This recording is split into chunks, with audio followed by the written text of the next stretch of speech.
Assalamualaikum sahabat Ruang Kolbu TV. Semoga kesehatan dan kebahagiaan selalu menyertai kita semua. Amin. Pada kesempatan kali ini saya akan bercerita kisah seorang ibu dengan satu mata. Namun sebelum saya melanjutkan cerita kali ini, buat sahabat jangan lupa klik tombol subscribe, like, dan aktifkan tanda lonceng agar sahabat tahu cerita-cerita terbaru selanjutnya. Ibuku hanya memiliki satu mata. Ketika aku tumbuh dewasa, aku membencinya karena hal itu. Aku benci perhatian tak diundang yang aku dapatkan ketika berada di sekolah. Aku benci bagaimana anak-anak lain, teman sekolahku, menatap ibuku dengan memalingkan muka begitu jijik. Aku hanya hidup berdua dengan ibuku karena ayahku telah tiada sejak aku masih kecil. Tetapi aku justru malu dengan keadaan ibuku yang hanya memiliki satu mata, dan aku pun tak ingin terlihat sedang bersama ibuku. Setiap kali ibu saya datang untuk mengunjungi aku di sekolah, rasanya aku ingin ibu menghilang. Aku merasa sangat benci terhadap wanita yang membuat saya menjadi bahan tertawaan di sekolah, yang tak lain adalah ibuku. Pada suatu waktu, ketika aku ingin meluapkan kemarahan, aku bahkan pernah mengatakan kepada ibuku bahwa aku ingin dia mati. Aku benar-benar tak peduli tentang perasaannya. Setelah aku tumbuh dewasa, aku belajar dengan tekun dan melakukan segalanya sekuat tenaga agar aku bisa menjauh dari ibuku. Hingga akhirnya aku mendapat pekerjaan di luar negeri. Aku tidak akan bertemu dengannya lagi. Kemudian aku menikah dan memulai membesarkan keluargaku sendiri. Aku sibuk dengan pekerjaan dan keluargaku demi menyediakan kehidupan yang nyaman untuk anak-anakku tercinta. Rumah mewah, mobil, dan fasilitas lainnya yang aku dapatkan dari hasil kerja kerasku, aku berikan semuanya kepada keluargaku. Aku bahkan tidak memikirkan ibuku lagi. Namun tak disangka, ibuku datang untuk mengunjungi rumahku pada suatu hari. Wajah ibuku dengan mata satunya membuat anak-anakku takut. Aku marah pada ibuku karena ibu datang tanpa memberitahuku, hingga aku melarang ibuku masuk ke dalam rumahku. Kemudian aku berkata pada ibuku, "Jangan pernah kembali ke rumah saya dan kehidupan keluarga baru saya."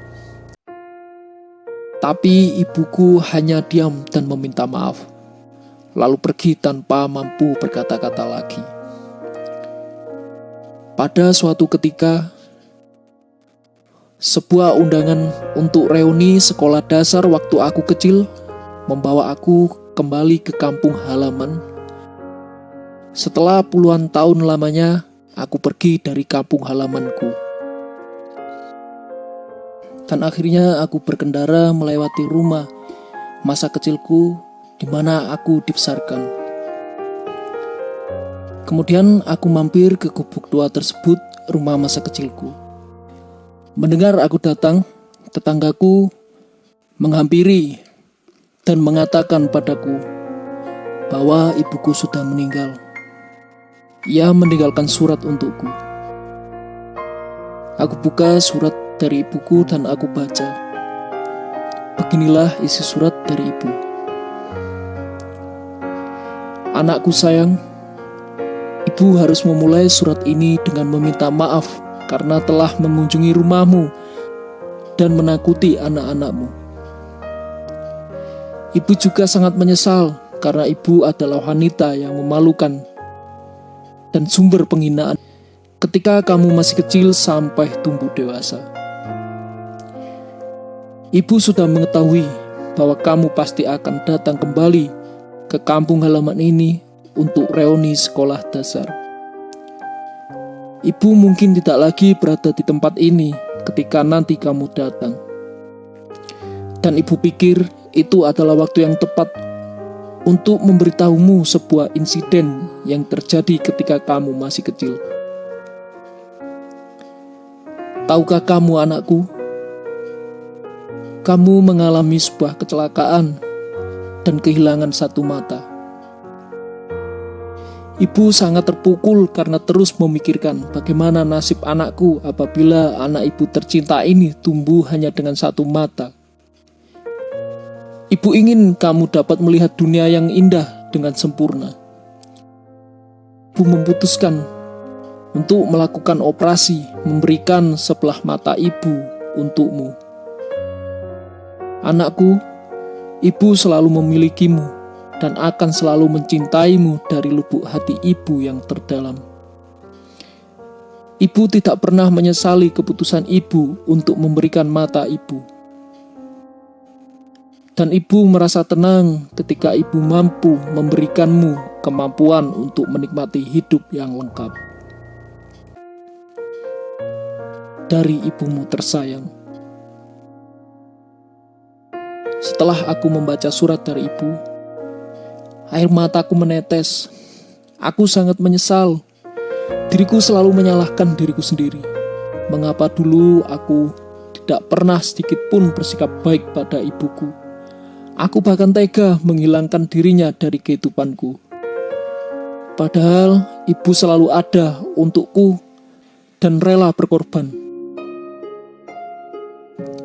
Sahabat, pesan moral dari cerita kali ini yang bisa kita ambil, jangan pernah Anda menyakiti perasaan orang tua, karena Anda tidak pernah tahu apa saja yang telah dilakukan oleh orang tua Anda sehingga Anda bisa menjadi seperti sekarang. Dan Anda tidak akan pernah tahu kapan orang yang Anda sayangi akan meninggalkan Anda untuk selama-lamanya.